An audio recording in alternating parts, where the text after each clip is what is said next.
which I would not limit it to saying it's just a capitalist country. Oh, this doesn't matter. The economic system doesn't really matter. This is power mongering at the most evil level. The Supreme Court, which is an institution of death, because they've helped destroy the Constitution, in so doing destroying the basis of the country, has ruled that these laws that came up under Bush II are legal, that they're constitutional. It's constitutional to, according to these monsters on the Supreme Court, to hold people against their will to be declared enemy combatants as potentially just dissenters, and be thrown into a dungeon and never be told what their crime is, supposed crime, or and not be allowed lawyers and not be allowed a lot of things. People think that that just happens in Gitmo and the other things that Barack Obama is continuing that George Bush started. But it isn't. It can happen here. The laws have been written and are on the books, and the Supreme Court has granted a seal of approval to them already, that they're here in the U.S. domestically. They can be used by this evil government against us like that, when the government, or if the government wants to. Now, Bush stole the election in 2000. And 04 also. The court ratified that. The court. That's right. They knew exactly what they were doing. Their job was to get him in office so that he could be the president that would orchestrate and allow 9/11 to occur, among other things, and to get the evil started that Obama is continuing, which could not have happened under a Democratic administration because people would have risen up at that point against it.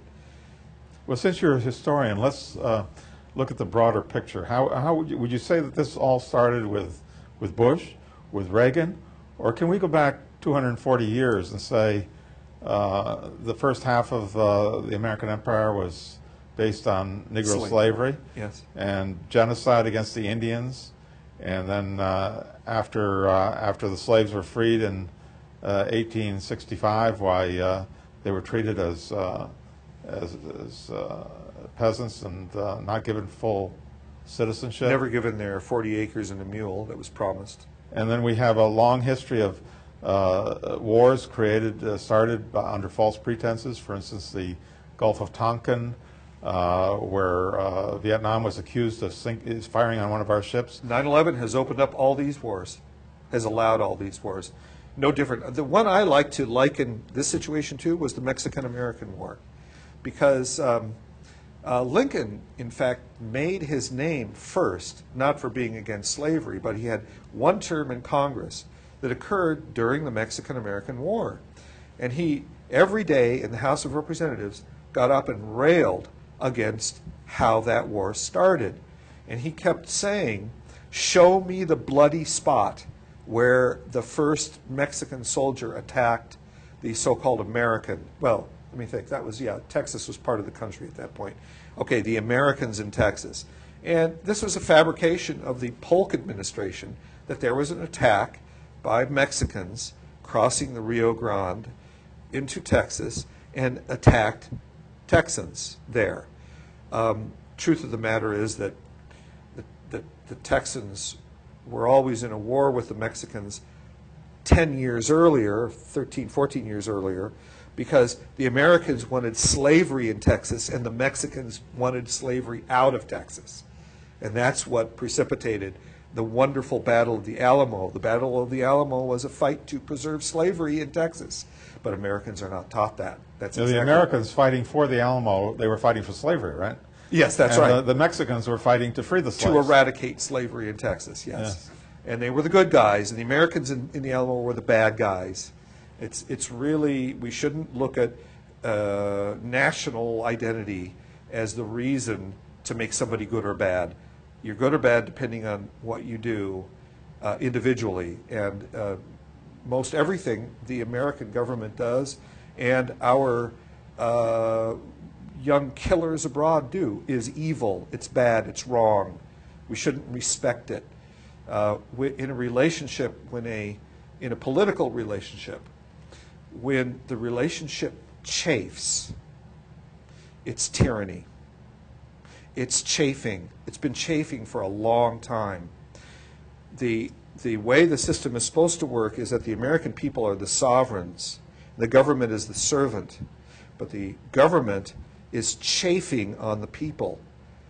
The government is the master of the people. It's switched. We don't need to overthrow this government. It's already been overthrown. They overthrew us. Or, looking at it in another term, they threw us over. They're in charge of us. They rule over us. They fill us with fear, which Franklin Roosevelt said freedom from fear should be constitutional, a constitutional right. It's far from that. Even Obama uses fear to keep us afraid of this government, which I think is much more a paper tiger than most people do. I think that we should not be afraid of this government. We should stand up to it, and it would crumble if we did. But we won't, because we're afraid of it. We're like the baby elephant who was tethered to a pole when it was little, and it tugged at the pole and tugged at the pole and gave up. And then it grew into a gigantic monster, and it's still attached to the pole because it doesn't understand how big and powerful it is. That's us. We're much more powerful than this government, but we won't stand up to it because they have brainwashed us into thinking we're a loose-knit group of individuals who can be crushed by them when they want to. So we don't do anything against them, but we are much stronger and more powerful than they are. Have you read Howard Zinn's book, The People's History of the United States? Quite a long time ago. Do you feel that's an accurate? Oh, very much. In fact, I would include it. Howard Zinn didn't know anything about 9/11. I would not include. I would improve it. I would add a lot more to it that he did not include. Well, the book was written before 9/11. Yeah, I know.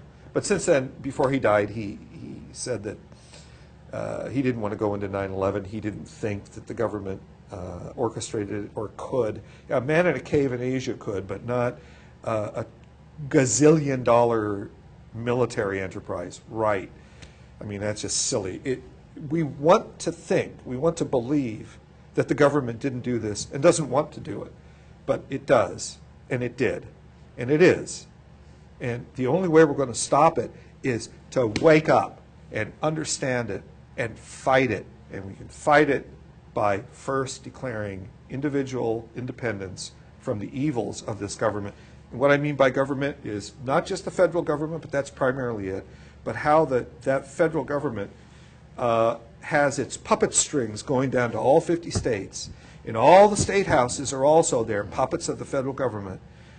There is no local government in Vermont, per se. Home rule is based in Montpelier. It's not based in Bennington. I mean, that's the sign, that should have been the sign to people of Vermont decades ago that something was not right, and it isn't right, and it's gotten worse, and it's going to get worse. The most troubling thing for me about 9/11 is that when you look at those buildings that came down in New York, they came down in their footprint, like Yep. controlled demolition. Yep. And the only explanation of that is that there were explosives planted in the buildings. Oh, there are two explanations. I mean, not the stupid one of the planes flying in with, a few, I don't care if it was even tons of gasoline, which it wasn't. No steel frame building has ever been brought down by fire. Right, and it can't, because the best test of that is when you charcoal your steaks, does your grill turn to dust at the end of the cooking? No, it doesn't. It seems to stand up really well, and the temperatures from the coals are higher than they were in that building and longer burning than they were in that building. Those fires in those buildings were going out very quickly, and that's one of the reasons why the things fell so quickly, because when the smoke stopped, they could have potentially demolished it at that point, but they didn't. They demolished it very quickly. Remote control, it's not difficult. It's controlled demolition. Anybody who sees a tape, specifically of Building 7 going down, which was not hit by any plane, the thing is the most beautiful controlled demolition I've ever seen. And I've seen like 50 of them on tape. So the only possibility is that you have explosives in the building. You can't have a controlled demolition without explosives in the building, right? Well, there is another possibility, and that is when you look at the material of the dust, it's not only got the ingredients of explosives in it, the dust that the buildings turned into. It also has chemical indications of something very bizarre and strange, like a futuristic weapon, but it's already here. In fact, it's almost 9 years now. It's well over 9 years old. It's well over 10 years old, whatever they used.